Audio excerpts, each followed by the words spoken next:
What is up, everyone? JD here. I hope you're all doing well today. Today, I'm going to be talking about my favorite brand new pocket knives of the year. I'm going to switch the format a little bit here because usually I do separate videos for all of these, and I actually did a budget knife of the year video, but I did that separately because I think budget knives are more widely sought after, especially if you're new or you're hesitant or you don't have the budget for it. So I did want to dedicate that one because I wanted to have honorable mentions. So having said that, the first thing that I'm going to say here is there will be no honorable mentions. Now I do have an instance where there is one knife that I did do in a giveaway that I no longer have that's going to be on this list, and it actually is going to start the list off. But I'm going to go in tiers of 0 to 50, which, you know, there's no knives out there that I know of that are free unless you're getting something really, really cheap included with an order that you spent over a certain dollar threshold. Then you're going to have the $50 to $150 range, $150 to $200, and then over $300. And it's not going to get really high up there for me, but this is going to be brand new knives that came out this year, as far as I know, that were in production and available in 2022. So pre-ordering in 2021 is not going to hold it against it from being considered in 2022. All right, all that out of the way. If you enjoyed today's video, do me a favor, leave a like. Consider subscribing if you're not already subscribed. Thanks everyone out there that is subscribed. I appreciate each and every one of you for the support. Number one for the $0 to $50 and my pick for budget knife range of 0 to 50 is going to be the Syncut Saxy. I really like this one a lot. Really impressed me. 9CR blade steel. I actually got the coated and uncoated because I wanted to experience both of them to see if there was any type of difference whatsoever, and I don't think that there was. I think they both performed really well. There might have been a little bit of smoothness on the uncoated blade, and I mean just a smidgen, but it's not a lot, and they were really great. The button lock on it performed really well. The action was wonderful. Good geometry.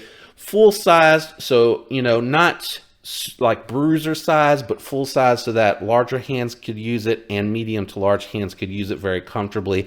And I bet even someone with smaller hands could use it. It probably would just feel like a very large knife to them. Nice edge from the factory, good performance. 9CR, I believe, is a stainless steel.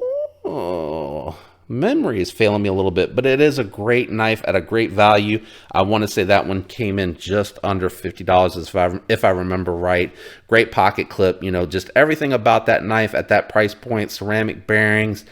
Just a great value. Really awesome launch from Syncut on that one. That one was definitely my favorite out of the two that they released. I think the other one was like the Wakabi, I don't know, something, Wasabi, something like that. That one didn't look as good to me, but beauty is in the eye of the beholder. If you liked the other one better, just swap it out for this particular space. Now, coming in from the $50 to $100 range, that is going to be, of course, my budget knife of the year pick, and that is going to be the Vosteed Raccoon. This one here, a little bit more expensive, but you're getting 14C28 in, which is a little bit more of an expensive steel. It is budget premium, like you're getting into the more premium end of budget steel. So this would be a better performer for edge retention, toughness, etc. at that price point. So this one here was around $62. You get a really nice handle scale milled out on the inside. You get a nice reversible deep carry pocket clip with a filler tab here. The button lock is nicely recessed and even has a little collar. It has a very interesting pivot on it, so you get a little bit more styling there. Fantastic thumb studs on this. Great action. Very, very smooth, and it continues to break in. So I do really like this one a lot. And again, that's why this one was my pick for budget knife of the year, because that included everything up to $100 in that range. And I just think this one here had the looks, the geometry, the performance, the comfort. It's really well knocked down. Pocket clip. I forgot to mention that in the actual video. It doesn't sandwich. I thought for sure this would sandwich in the jeans, and it could be that it has the satin finish, I don't know, or the smoother micarta, but it comes out of the pocket without lifting the jeans up. That's what I mean when I say smooth. Like when you grab the knife and you go to pull it, there's a little tug, but it's not like lifting the jeans up with it until it builds up enough tension against your leg to stop the jean from moving and then coming out. So that's why this one here for me, for that $50 to $100 range, absolutely far and away. And I liked a lot. I liked the Altus, the Conspirator. There was even the Kaiser Beglighter that I really liked. But under that $100 price point, this one to me just feels like a home run. I love the looks, the performance, just all of it works really well for me. Now, you could substitute any of the knives from this next manufacturer that I'm about to list out, but this one here is going to be from that $100 to $200 range. I think I said 150, but I meant under 100 and then 100 to 200. So I'm editing or correcting if I misspoke earlier. I feel like for some reason I'm remembering that I said that. My pick for the $100 to $200 range is going to be the Kung Wu X towel. You could throw the towel in here. They have a couple of models depending on what you like, but this one I really like because it's a little bit more of a weight to it. The crossbar lock on here, to me, being fully ambidextrous, I like that a little bit more. It gets your finger out of the blade path than the frame locks, but again, that's just a little bit of an advantage. I don't dislike frame locks. I just think this is a little bit nicer. Having said that, these do have Amoga springs, and I totally acknowledge that they can fail. These feel beefier than the ones that you find on the Benchmade. So if you see a lot of people out there talking about their bug outs failing, I think this is a little bit safer because I think that they have a slightly thicker diameter, making them a little bit more robust. You have beautiful orange peel texturing on here, so it keeps it from being completely smooth. You get a little bit of grip on here with your fingerprints, so those do grip on there. You have beautiful milling that is done all around the bottom of this knife. It looks really, really good. Well chamfered here too, so that it's very comfortable against the palm. Nice backspacer here with a lanyard barrel, so no hole. I love that. This is reversible as well, so it takes full advantage of that ambidextrous lock that they have on here. I think they call theirs the X lock, I think. So thumb ramps on here instead of studs, I really like those. They have a little bit of milling on them as well, so you get some traction on them, and they're ankled, so they act like a landing pad for your thumb to hit to come in here. Action's very smooth on here as well. I'm drawing a little bit of a blank. I think these are actually caged ceramic bearings inside of a bronze washer, but they might be nylon. So I apologize, but I'm blanking a little bit on here. Seeing too many knives, I forget a little bit. I like the pivot design on here. Really cool, making it look a little bit different. Now, it came with a wire pocket clip, and this is the Lynch Northwest Spyderco wire clip replacement, but it is not a direct fit. You do have to mill down the feet a little bit each way in bringing them in until it fits snug, but once it goes on there, it works really good, and you can reverse it either way. Excellent ergos. As I mentioned with all the Kung Wu, I love that this is back here, because if you do need to stab into something to start the cut, and then you can slide up and get right up against the blade's edge and go through the material, it's very comfortable. And I do feel it a little bit on this finger where you're dropping in here, but for me, this is absolutely perfect to sit on here. Absolutely no issues whatsoever. And the other thing that I'll mention too, that chunkiness on this actually is a little bit thicker than the regular towel. So I do like that because it does fill the hand out a little bit better. This one here is coming in with Elmax steel, which is a really interesting steel. This is only my second knife with Elmax, and I am really enjoying the Elmax on here. This, I have not laid the angle back on this one. This is the factory edge that I've stropped. I haven't gotten around to sharpening this one yet, but I will. So this is my pick for the $100 to $200. I think it's just a really good looking knife, wonderful size, excellent ergos. I love the fact that it's ambidextrous, and I really like those launch pads as opposed to studs. They're very comfortable to use, and they're well designed. You can totally flick that thing out. No issues whatsoever. Next, we're going to cover the $200 to $300 range, And that one, without a doubt, was a super easy pick for me out of my own inventory and out of everything that I experienced in that price range this year. That is going to be the ProTech Mordax. Beautiful, smooth aluminum scales, nice and tall, but still thin, so it carries really well, which is great for an EDC. Full hand grip for me, a little bit hanging off the back when I'm in the actual finger groove, and then if I need to do some detailed work, I can use the first knuckle in that finger choil, so that works really well. Has a little bit of a more robust geometry. It's still good. I would still call this medium.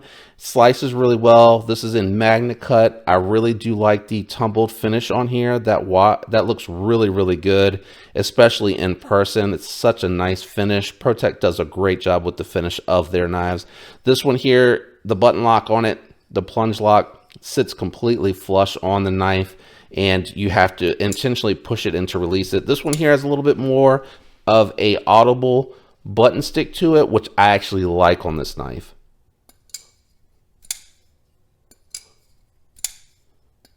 So very smooth, skiffs in the pivot. It does have a nice pocket clip, but it is not reversible. So that is going to turn some lefties off, because with this button lock, I honestly think the way that they put it on the show side really actually works better. I like to use it with the index finger even more than the thumb, just because the button locks tend to be a little bit smaller. So my thumb, I have to make sure I get right out on the tip. With the finger, I can actually hit it with the flat part without having to get to the tip, and it actually works really well. But this a great knife, and the Magna Cut treat it very well. ProTech, and it's a USA made knife. That to me, just a home run of a knife from ProTech. Really like that one. I almost threw the TR3 in here, but I just like the Mordax a little bit better. Plus, I know automatic side opening knives are not legal everywhere, so I thought this would be a little bit more friendly for everybody. But that TR3 is a really great knife. But we're not doing honorable mentions today, so we're going to keep it moving. Next up is actually going to be two recommendations at the over $300 mark. And that's because, again, I could not choose, and I know that not everybody can have an automatic, but I could not choose between these two. So it is a tie for the position of over $300, and that is going to be the Hogue Counter-Strike. This is their collector series. Beautiful carbon fiber with titanium anodized screws. And if this is Hogue's way of dipping their toes into a more premium material knife, they need to jump in head first. Just make sure you're on the deep end. Really well made. It has aluminum scales with a little bit of waving milled in there for extra traction. Hogue has some of the best factory edges on a knife. They're right up there with Spyderco in my opinion. Their factory edges are fantastic. They listen to the community, do a good heat treat. They've corrected on their Magna Cut heat treats, which I really appreciate. My only complaint on this one is I wish that the jimping on the button itself was just a little bit more aggressive. I do slip a little bit when I'm moving around on it. It's very easy to slip across. So what I've found is that with this one, I actually need to make sure that I've put my thumb and I'm pushing in towards the knife like this to actually make sure that I don't slip, and then the same thing going out. And that is also because the switch is a heavier switch. So if you do want an OTF and you're interested in this one, I do have the full review out there, of course, but this is a great knife. I love that OTF. Now for the folders and folks that are interested in the folder, I did pick this knife. It is not a brand new model, but it is the Gen 3 version of it. So to me, that does qualify. I might change that rule next year. You never know. But to me, it's a new knife because it's a Gen 3 version of it. And that is going to be the frame lock version, flame lock, of the Vero Impulse. I really love this blade shape. It is nice and thin. Tall, flat grind too, good geometry. It's robust out at the tip. I did polish it up a little bit around the edge because I thought it looked good to have that contrast against the beautiful stonewash on here. Best Tech, I believe, is still doing these, and they are doing a fantastic job on that stonewash. It looks really good. Nice thin profile here. The blade stock on it is pretty good. You do have the jimping there, but it's a little far back. I think I would have liked them to take that all the way out and bring the Vero up and put the Vero in here. I think it would have worked better to have that jimping out here for me personally. This is another one of those knives where I actually use the scallop section for the back fingers here, and then full forward finger here laying out on the flat spot. It's not a finger choil, but that's where I put the front finger. Good plunge grind, back up off of the blade's edge there, so you're going to get a little bit of life out of there. Nicely contoured, milled out on the inside there. Might be a little hard to see. Beautiful titanium backspacer. I think they might have changed their pocket clip, because the other one used to poke me more. I do feel the edges here a little bit, but I don't feel it directly out in front. So when I'm holding the knife, what I'm feeling is that edge just kind of hitting there a little bit, but it does not feel as pokey as what I think is my Gen 2 Synapse XL. That one definitely feels more pokey to me. This one does not. Frame lock has really nice access, chamfered down. And this one here coming in, oh, this is the model. This one here coming in with M390, but it does have a ramp for that brake. So you actually now right there are past the brake on it to where you can let it fall shut. It is right hand only. I don't know if he's ever going to do lefty, but you can use it left-handed if you just use the flipper tab. It is going to work really well, and you do have good access to the lock bar to easily get to that. I cannot, maybe someone with smaller hands, but I can't get in here to use that cutout that's for the reverse flick with my thumb. Goes in and out of the pocket well, has a great weight to it. Just a fantastic knife. So those are tied for the over $300 weight. I like the weight over that $300 price point. I like the size, great weight for that knife, a beautiful folder. Again, I know the Impulse is not a brand new model, whereas all of these, well, actually, I guess technically the Mordax isn't, right? Because that was a drop exclusive. So I have two on here that are new releases, but updated variants. And again, the frame lock Impulse on here, Gen 3, there's some revisions, so I'm gonna allow it because they were released this year, right? Let me know what your picks are. Doesn't even matter the price point. I just wanted to cover these so that everyone that watches has an opportunity to participate in the conversation about their favorite release this year. But it doesn't matter what the price point is. Just let me know what your favorite is. I'd love to hear that down in the comments below, and tell me why it's your favorite. Thanks again. As I mentioned earlier, leave a like and subscribe if you're not subscribed. Thanks if you have been subscribed and leaving comments and likes. I appreciate it very much. You guys rock. I love you guys. I hope you have a fantastic week, and until next time, peace.